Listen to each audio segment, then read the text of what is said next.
Hi, എല്ലാവരും സുഖമായിട്ടിരിക്കുന്നു വിശ്വസിക്കുന്നു. നമുക്ക് ഇന്നത്തെ റീഡിങ്ങിലേക്ക് പോയാലോ. ഇന്ന് നമ്മൾ നോക്കാൻ പോകുന്നത് നിങ്ങളുടെ കറണ്ട് എനർജി അല്ലെങ്കിൽ നിങ്ങളിൽ ഏറ്റവും ഡൊമിനൻ്റ് ആയി നിൽക്കുന്ന ഒരു വൈബ് എന്താണെന്ന് നമുക്കൊന്ന് നോക്കാം. അതുപോലെ തന്നെ നിങ്ങൾ കാണാതെ പോകുന്ന ഒരു ഹിഡൻ ട്രൂത്ത് എന്താണ്, ഇപ്പോൾ യൂണിവേഴ്സ് നിങ്ങളോട് എന്ത് ആക്ഷൻ എടുക്കുവാനാണ് പറയുന്നത്. ഇതാണ് നമ്മൾ ഇന്ന് നോക്കുന്ന റീഡിംഗ് എന്ന് പറയുന്നത്. അപ്പോൾ നമുക്ക് വേഗം റീഡിങ്ങിലേക്ക് പോകാം. ഇപ്പോൾ നിങ്ങളുടെ ഒരു കറണ്ട് എനർജി എന്താണ്, അല്ലെങ്കിൽ നിങ്ങളിൽ ഏറ്റവും കൂടുതൽ ഡൊമിനൻ്റ് ആയി നിൽക്കുന്ന വൈബ് എന്താണ്, ഇപ്പോൾ നിങ്ങൾ കാണാതെ പോകുന്ന ഒരു ട്രൂത്ത് എന്താണ്, ഈ ഒരു സാഹചര്യത്തിൽ യൂണിവേഴ്സ് നിങ്ങളോട് എടുക്കാൻ പറയുന്ന നെക്സ്റ്റ് ആക്ഷൻ എന്താണ്. ഇപ്പോൾ നിങ്ങളുടെ കറണ്ട് എനർജി അല്ലെങ്കിൽ നിങ്ങളുടെ ഡൊമിനൻ്റ് നയിക്കുന്ന വൈബ് എന്ന് പറയുന്നത് ഒരു ലവിങ് കപ്പാസിറ്റിയാണ്. ഒത്തിരി മറ്റുള്ളവരെ ആകർഷിക്കുന്ന ഒരു എനർജിയാണ് നിങ്ങൾക്കുള്ളത് എന്ന് പറഞ്ഞാൽ ഇവിടെ നമുക്ക് കിട്ടിയിരിക്കുന്ന കാർഡ് എന്ന് പറയുന്നത് എംപ്രസ് എന്ന് പറയുന്ന നല്ല മനോഹരമായ പവർഫുൾ ആയിട്ടുള്ള കാർഡാണ്. അപ്പോൾ ഈ സമയം നിങ്ങളിൽ എന്ന് പറയുന്നത് സ്നേഹം ഒഴുകുന്ന ഒരു ഫ്ലോ ചെയ്യുന്ന ഒരു അവസ്ഥയായിരിക്കാം.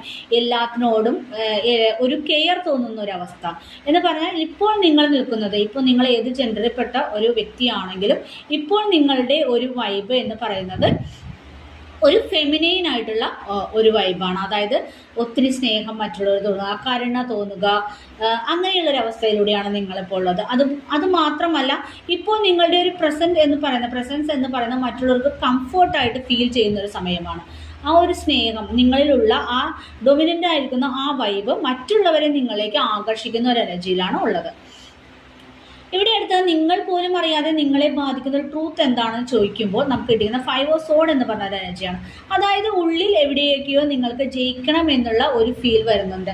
അവിടെ നിങ്ങൾ ഓർക്കേണ്ടത് ഇത് ഒരു മൈൻഡ് ഗെയിമാണ്. ഇത് മറ്റുള്ളവരോട് നമ്മൾ ചെയ്യുന്ന യുദ്ധമല്ല.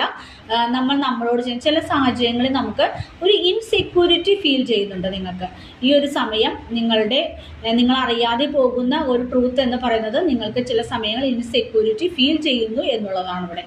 അപ്പോൾ അതുകൊണ്ട് തന്നെ എവിടെയും നമുക്ക് ജയിക്കണം എന്നുള്ള ഒരു ടെൻഡൻസി കൂടി വരും. ഇതെന്ന് പറയുന്നത് മറ്റുള്ളവരുടെ മുന്നിൽ ജയിക്കുകയല്ല, നമ്മളുടെ മനസ്സിൻ്റെ ഉള്ളിൽ നമ്മൾ ജയിക്കണം എന്നുള്ളൊരു തോന്നൽ. ഇത് എന്ന് പറയുന്നത് നമ്മൾ കടന്നു പോകുന്ന ഒരു മൈൻഡ് ഗെയിമിലൂടെയാണ് എന്നുള്ളത് നമ്മൾ ഇപ്പോൾ ഓർക്കണം. കാരണം നിങ്ങളുടെ എനർജി വൈബ് എന്ന് പറയുന്നത് അത്രയും ഹൈ ആയിട്ട് നിൽക്കുന്ന ഒരു സമയമാണ്. ഇവിടെ നിങ്ങളോട് യൂണിവേഴ്സ് എടുക്കേണ്ട അടുത്ത സ്റ്റെപ്പ് എന്താണെന്ന് ചോദിച്ചപ്പോൾ നമുക്ക് ദ ഹാങ്ഡ് മാൻ എന്നുള്ള ഒരു മേജർ അർക്കാന കാർഡ് തന്നെയാണ് അതും കിട്ടിയിരിക്കുന്നത്. എന്ന് പറഞ്ഞാൽ നിങ്ങളിപ്പോൾ റിയാക്ട് ചെയ്യേണ്ട സമയമല്ല, നിങ്ങൾ എവിടെയാണ് നിൽക്കുന്നത് അവിടെ സ്റ്റോപ്പ് ചെയ്ത് പോസ്റ്റ് ചെയ്യേണ്ട സമയമാണ്. നിങ്ങൾ എന്ത് കാര്യമാണെങ്കിലും ആ ഒരു കാര്യത്തിൽ ഇപ്പോൾ ഒബ്സർവ് ചെയ്യേണ്ട ഒരു സമയത്തിലൂടെയാണ് കടന്നു പോകുന്നത്. ഈ സമയത്ത് നിങ്ങൾ ഒരു ആക്ഷനും എടുക്കേണ്ട സമയമല്ല. കാരണം എന്ന് പറയുന്നത് മറ്റുള്ളവർ നിങ്ങളിലേക്ക്